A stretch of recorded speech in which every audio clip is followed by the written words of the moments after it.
ce geste de toi viendra mon secours.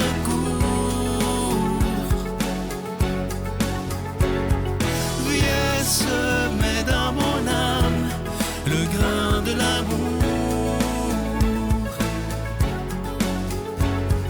Je traverse un désert et je meurs de soif. Montre-moi le mystère qui garde la foi. Bonjour, bienvenue à votre émission La Victoire de l'amour en ce jeudi 16 novembre. J'espère que vous vous portez bien. On rejoint tout de suite pour sa chronique, comme à tous les jeudis, notre ami Simon Lessard. Et à l'homélie, ce sera Emmanuel Zétino.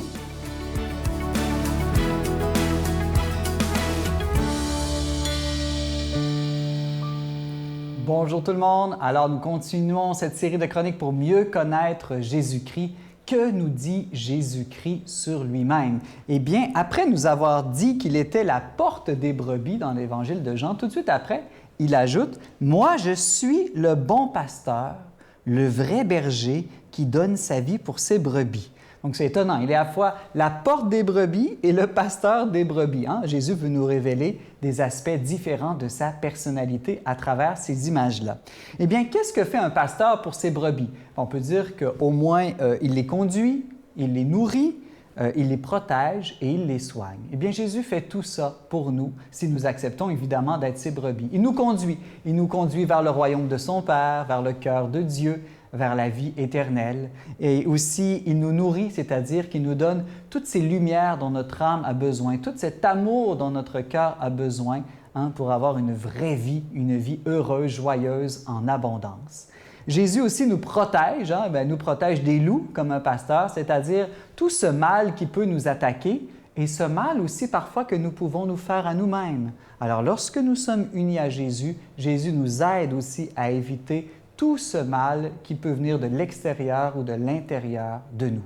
Mais bon, si jamais le mal nous a atteints, eh bien Jésus est prêt à nous soigner aussi comme un bon pasteur. Il peut soigner notre corps, il ne faut pas avoir peur de demander à Jésus qu'il soigne notre corps, il peut le faire, mais souvent aussi il va soigner notre intelligence par les lumières de la foi.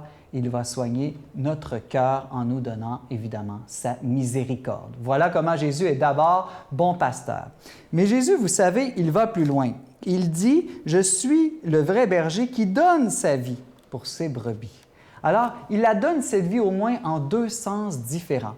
D'abord, on pourrait dire qu'il travaille fort, il souffre, il se sacrifie, il meurt pour nous, pour que nous ayons, nous, la possibilité de vivre, pour que nous demeurions en vie. Un peu comme un soldat peut sacrifier sa vie pour le peuple, pour la nation et aussi évidemment pour sa famille.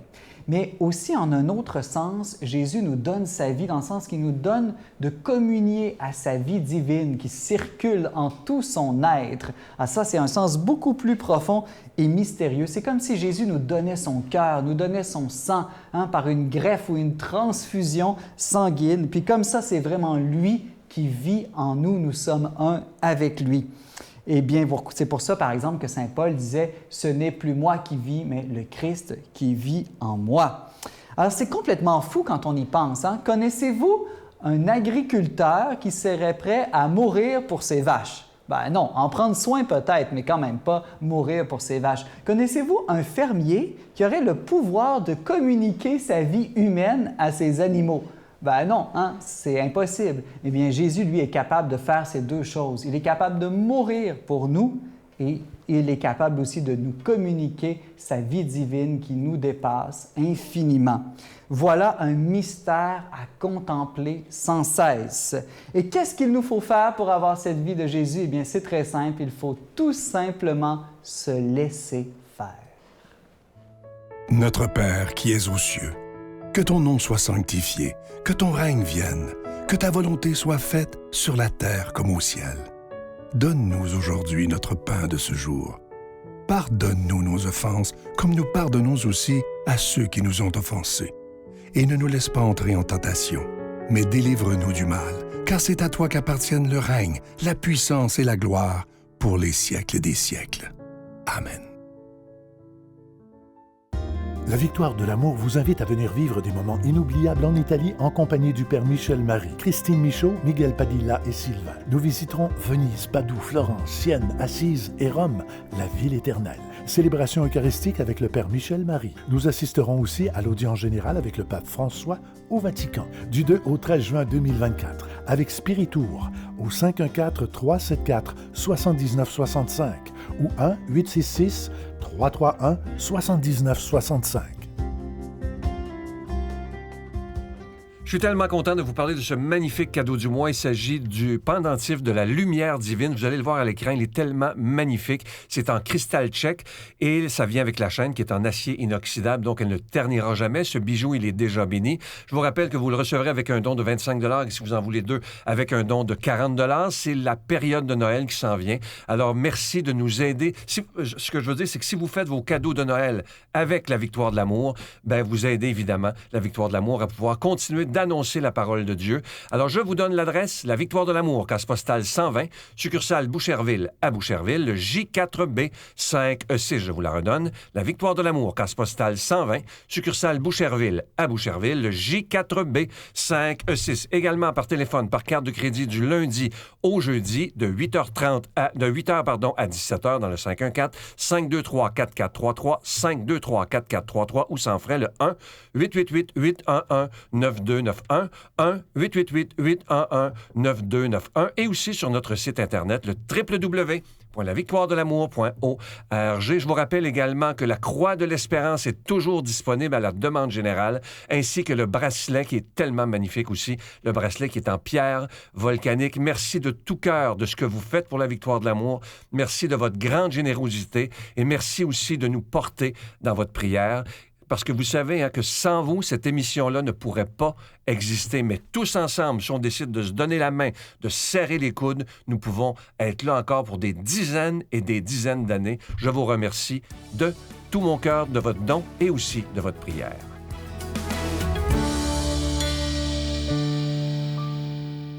Mon Dieu, donnez-moi la sérénité d'accepter les choses que je ne peux changer, le courage de changer les choses que je peux, et la sagesse d'en connaître la différence. Amen.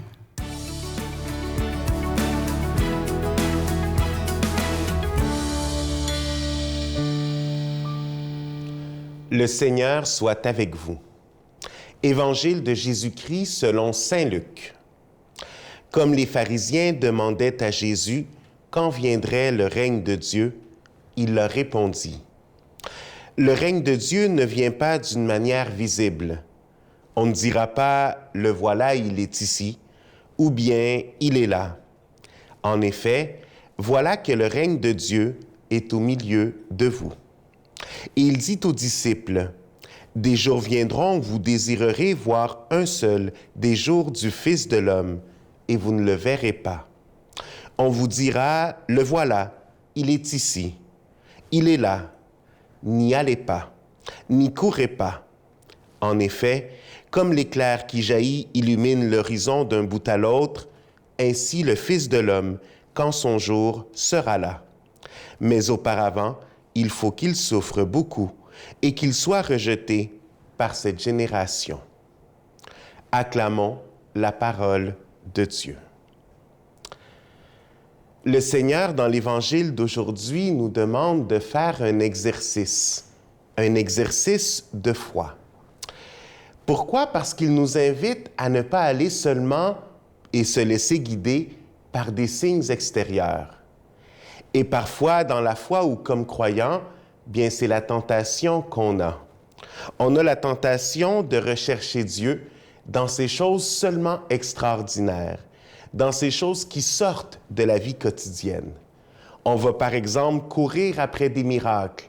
Si on entend qu'il y a quelque chose d'extraordinaire d'un côté, allons-y, courons pour aller trouver et aller voir qu'est-ce que c'est.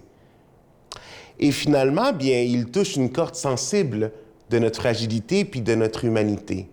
Cette recherche des émotions. Et parfois, on est tenté de vivre de cette façon-là. Si j'ai vécu quelque chose de fort, je vais vouloir à chaque fois que je m'approche de la prière ou d'une église, essayer de vivre cette même émotion. Est-ce que c'est quelque chose qui est possible? Bien, c'est le danger que notre foi ne soit que d'émotion en émotion. Et je peux vous dire que moi-même, je suis tenté parfois de le vivre comme ça. L'été dernier, quand nous sommes allés aux Journées mondiales de la jeunesse, la messe finale avec le pape, il y avait 1,5 million de jeunes. Et on était 10 000 prêtres à concélébrer ensemble. N'est-ce pas facile à ce moment-là de voir une Église vivante, de voir la quantité de croyants et de sentir la force de la foi? Bien oui. Mais le défi, c'est quand je reviens chez moi, quand là je suis dans ma paroisse, quand parfois je me retrouve seul dans la prière. Est-ce que je suis capable d'être aussi convaincu que quand on était 1,5 million?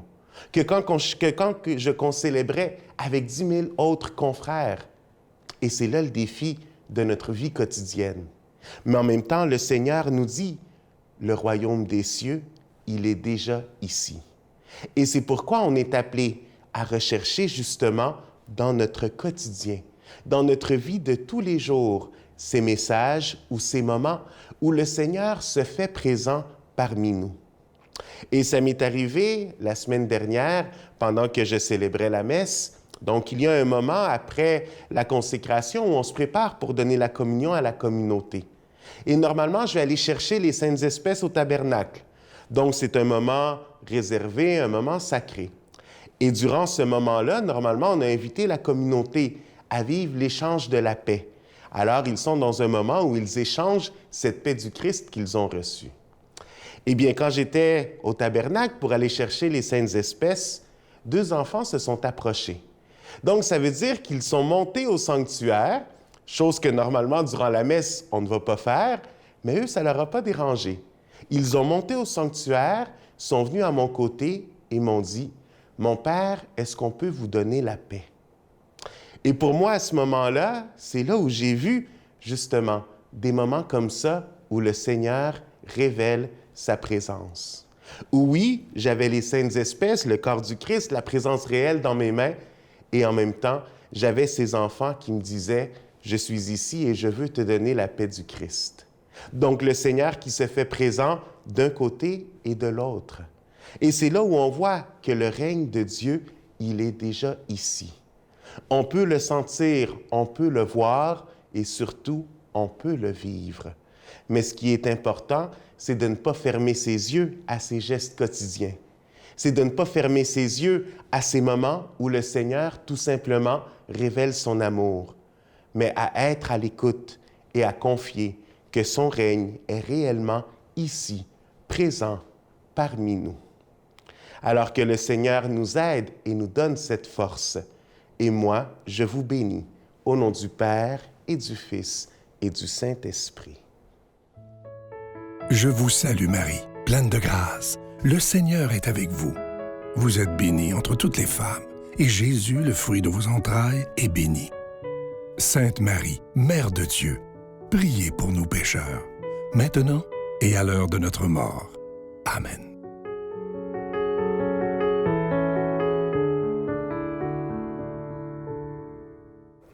Aujourd'hui, je nous souhaite que la tendresse de Dieu nous visite là où nous sommes. Le plus profond de nos cœurs a besoin de cette tendresse de Dieu. Je nous souhaite d'être accueillants à sa visite, à sa présence, à sa paix, à son réconfort, quoi que nous vivions. Prions les uns pour les autres. Ma prière vous accompagne. Soyez bénis. Mais pour ça, parfois, il faut prendre conscience, il faut être réceptif à cette bénédiction, à cette tendresse de Dieu. Prenons le temps, quelques belles respirations pour accueillir cette présence de Dieu qui nous aime. J'entends son violon qui joue des airs d'autrefois pour moi. J'entends son violon partout. Moi, je veux le voir, c'est un rendez-vous que je veux. L'amour a pris son temps